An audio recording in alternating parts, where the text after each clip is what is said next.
Imaginez, vous balayez tranquillement une pièce abandonnée et quelques jours plus tard, vos poumons commencent à se remplir de liquide.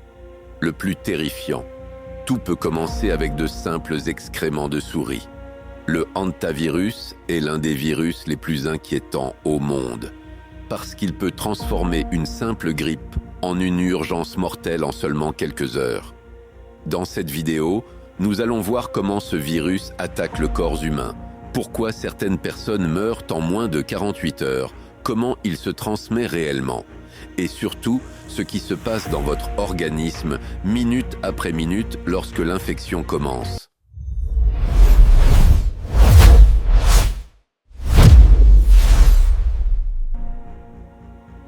Le hantavirus n'est pas nouveau. Pendant des décennies, ce virus est resté discret, caché dans la nature, transporté silencieusement par des rongeurs. Mais lorsque des humains commencent à être contaminés, les conséquences peuvent être catastrophiques. Le nom hantavirus vient de la rivière Hantan, en Corée, où des soldats sont tombés mystérieusement malades pendant la guerre de Corée dans les années 1950. À l'époque, personne ne comprenait vraiment ce qui se passait. Forte fièvre, douleurs terribles, problèmes respiratoires et parfois une mort brutale. Aujourd'hui encore, le hantavirus reste rare, mais extrêmement dangereux. Et ce qui le rend encore plus effrayant, c'est sa manière de se transmettre. Contrairement à ce que beaucoup imaginent, le hantavirus ne se transmet généralement pas d'humain à humain. Le vrai danger, ce sont les rongeurs. Souris, rats, campagnols. Ces animaux peuvent être porteurs du virus sans paraître malades. Ils continuent de vivre normalement tout en contaminant leur environnement. Le virus se retrouve dans leur urine, leurs excréments et leur salive. Et le problème commence lorsqu'une personne inhale des particules contaminées. Imaginez un vieux garage fermé depuis des mois. Vous entrez, il y a de la poussière partout. Vous balayez le sol. L'air se remplit soudainement de microparticules invisibles, contenant parfois le virus, et sans même le savoir, vous pouvez l'inhaler directement dans vos poumons. C'est souvent comme ça que l'infection commence, dans des cabanes abandonnées, des greniers, des entrepôts, ou même des maisons restées longtemps fermées. Et le pire, c'est qu'au début, vous ne ressentez absolument rien. Après l'exposition, tout semble normal. Pendant plusieurs jours, parfois plusieurs semaines, rien ne se passe. Le virus avance silencieusement dans le corps. Cette période s'appelle l'incubation. En moyenne, elle dure entre 1 et 8 semaines. Et pendant ce temps, la personne vit normalement. Elle travaille, elle dort, elle sort, elle ne se doute absolument de rien. Puis, les premiers symptômes apparaissent, et c'est là que tout devient dangereux. Au début, le hantavirus est presque impossible à distinguer d'une maladie classique. Fièvre, fatigue intense, douleurs musculaires, maux de tête, frissons, parfois des nausées ou des vomissements, rien de très alarmant. Et c'est justement le problème. Beaucoup de personnes pensent avoir une simple grippe. Certaines restent chez elles, d'autres prennent des médicaments contre la fièvre et attendent que ça passe. Mais pendant ce temps, le virus continue d'attaquer le corps et soudainement, l'état du patient peut basculer, très vite, parfois en quelques heures seulement. Le hantavirus cible principalement les vaisseaux sanguins, et c'est ça qui le rend aussi dangereux. Normalement, les vaisseaux transportent le sang tout en gardant les liquides à l'intérieur. Mais avec le hantavirus, les parois deviennent anormalement perméables. Elles commencent à fuir. Le liquide quitte les vaisseaux et envahit progressivement les tissus, surtout dans les poumons. Et là, le corps entre dans une phase critique. La personne commence à respirer difficilement, comme si l'air ne suffisait plus.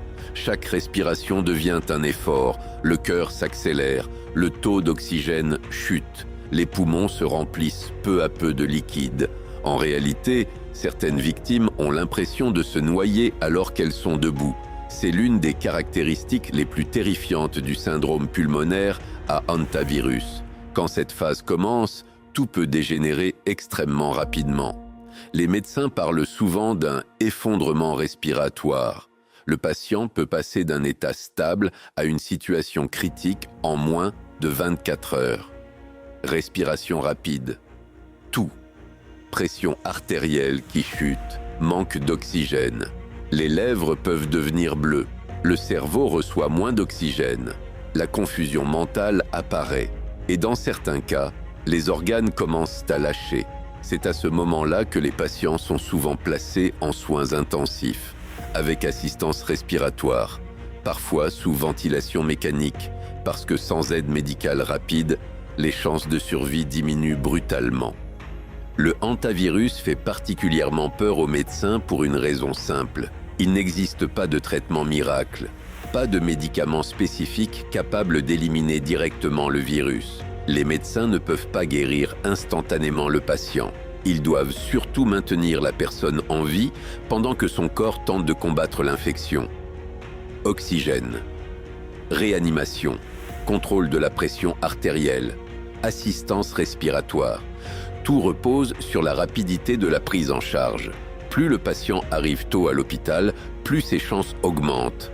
Mais si les poumons sont déjà gravement touchés, la situation devient extrêmement compliquée. Selon les formes du virus, certaines infections au hantavirus peuvent tuer jusqu'à 30 à 40% des personnes touchées. C'est énorme. Et ce qui choque les médecins, c'est parfois la vitesse de dégradation. Des personnes apparemment en parfaite santé peuvent voir leur état s'effondrer en une seule journée. C'est rare. Mais quand cela arrive, c'est brutal. L'un des épisodes les plus célèbres a eu lieu aux États-Unis en 1993. Dans la région des Four Corners, plusieurs jeunes adultes meurent soudainement après des symptômes ressemblant à une grippe. Les autorités paniquent. Au début, personne ne comprend. Puis les scientifiques découvrent un nouveau type de hantavirus transporté par des souris sauvages. Cette découverte choque le pays entier, parce que les victimes étaient jeunes, parfois sportives, sans problème de santé particulier. Et pourtant, le virus les a détruites en quelques jours. Depuis, des cas apparaissent régulièrement dans différentes régions du monde. Amérique du Nord, Amérique du Sud, Europe, Asie. Certaines souches touchent surtout les reins, d'autres les poumons, mais toutes peuvent devenir graves. Heureusement, beaucoup de personnes survivent, surtout lorsqu'elles sont prises en charge rapidement. Mais la récupération peut être longue, très longue. Certaines victimes gardent une fatigue importante pendant des semaines. D'autres mettent des mois à retrouver une respiration normale. Le corps sort souvent épuisé après une infection sévère et psychologiquement, l'expérience peut être traumatisante. Imaginez lutter pour respirer, sans savoir si vos poumons vont tenir. Le plus terrifiant avec le hantavirus, c'est qu'il peut se cacher dans des endroits totalement banals. Un cabanon, un grenier, une cave, une maison de campagne fermée depuis longtemps. Un simple nettoyage peut suffire à exposer quelqu'un. Et contrairement aux films catastrophes, il n'y a pas forcément de scènes spectaculaires, pas d'alarme, pas de signes évidents, juste quelques particules invisibles dans l'air. Puis, quelques jours plus tard, la fièvre commence. Et à partir de là, chaque heure compte. La prévention est essentielle et les spécialistes donnent des consignes très précises. Ne balayez jamais à sec une zone infestée par des rongeurs, parce que cela projette les particules contaminées dans l'air. Il faut plutôt aérer longtemps la pièce, porter un masque, utiliser des gants et humidifier les surfaces avec un désinfectant avant de nettoyer. Évitez aussi le contact direct avec les excréments de rongeurs. Et surtout, ne sous-estimez jamais les symptômes après une exposition potentielle. Une forte fièvre après avoir nettoyé un lieu infesté doit immédiatement alerter. Même si le hantavirus reste relativement rare, les chercheurs le surveillent constamment, parce que les changements climatiques et l'expansion humaine modifient les habitats des rongeurs. Plus les humains empiètent sur certaines zones naturelles, plus les contacts augmentent. Et certains scientifiques craignent que de nouvelles souches apparaissent dans le futur. Le hantavirus est l'un des exemples les plus effrayants de maladies invisibles. Un virus silencieux, transporté par des animaux qui semblent inoffensifs. capable de transformer une simple exposition à de la poussière contaminée en une urgence vitale. Et ce qui le rend particulièrement dangereux, c'est qu'au début, tout ressemble à une grippe ordinaire. Mais derrière cette apparence banale, le corps peut déjà être en train de perdre sa capacité à respirer. Le plus important reste donc la prévention et la rapidité de réaction face aux symptômes. Parce qu'avec le hantavirus, attendre peut parfois faire toute la différence. Et maintenant, regardez cette vidéo juste ici. Parce que certaines maladies rares sont encore plus terrifiantes que le hantavirus. Abonnez-vous pour plus de contenu.